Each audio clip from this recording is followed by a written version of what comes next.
New details tonight on a plane crash that killed a man and injured his son on the mid-coast. 54-year-old John Hall from Lee, New Hampshire, and his 21-year-old son were on board the plane when it went down into the Pemaquid River yesterday afternoon. CBS 13's Max Williams looks at what may have happened and the widespread crash site.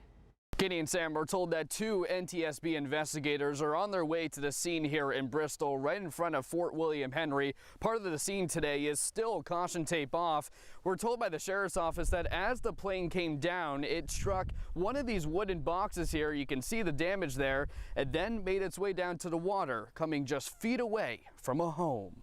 Tragedy. You know, what a tragedy. A father and son outing turned deadly Thursday as their plane went down into the waters of Pemaquid River.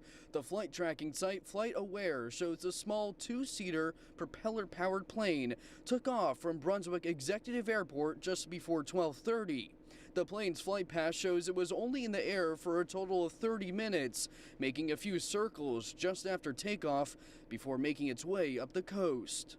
I don't see anything that's really unusual, up of course until the very last minute. Randy Klatt is an aviation expert based out of Portland who says flight data indicates the plane most likely suffered a mechanical issue. It's only at about 1,000 feet when it started to descend very rapidly, so it didn't have much time, and I don't suppose there really is a very good landing area in that specific space. Klatt says while the pilot could have suffered a medical emergency, the damage to the plane as it was taken out of the water by a barge shows that might not be the case. So that leads us to believe that, you know, maybe it was a little bit more of a controlled flight into the ground.